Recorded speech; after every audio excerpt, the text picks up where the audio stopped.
Bonsoir et bienvenue dans votre journal de l'Afrique. À la une ce soir, la crise diplomatique qui s'aggrave entre Paris et Bamako. La France annonce maintenant suspendre sa coopération antiterroriste avec le pays. On commence ce journal par l'escalade des tensions entre la France et le Mali. Un mois après l'arrestation d'un agent du renseignement français à Bamako, Paris annonce désormais suspendre sa coopération antiterroriste avec le pays. Et jusqu'à samedi, pour le faire, la crise s'aggrave donc.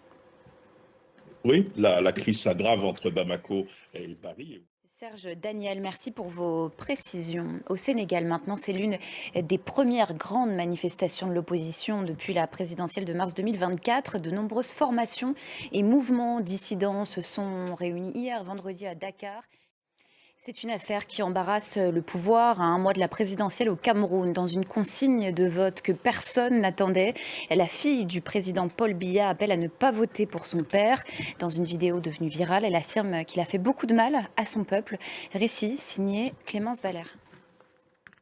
On parle d'un autre scrutin maintenant, J-8, avant les élections législatives et locales au Gabon pour la première fois depuis décembre 2024. Et le président Brice Oligui Nguema a reçu Billy Binzé, principale figure de l'opposition. Une rencontre loin d'être anecdotique puisque l'ex-premier ministre avait demandé en vain un report de ces scrutins. On vous propose un voyage musical et poétique à présent avec l'une des voix les plus singulières de la scène afro-contemporaine, auteur, compositeur, poète, écrivain.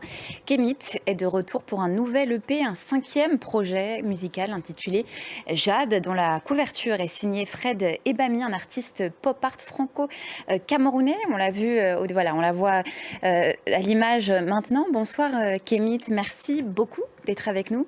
On va revenir sur cette sortie, votre nouvelle EP dans un instant, mais d'abord un mot sur votre style que vous définissez comme de l'afrofusion. Qu'est-ce que c'est que l'afrofusion ? L'afrofusion, c'est un style dans lequel je mets plein d'influences. J'invite tout le monde donc à découvrir votre livre et votre nouvelle EP. Donc on vous retrouve à la Divine Comédie en concert. Ce sera le 26 septembre prochain, le 6 novembre au 3 Baudets à Paris à 20h. Pour le 7 novembre, oui. C'est ça. Donc pour la présentation de votre nouvelle EP, Jade, merci. Kémit, on va se quitter en images sur le clip de Badman, qui est un extrait de votre nouvelle EP. Je vous souhaite une excellente soirée sur France 24 et une bonne écoute. Merci.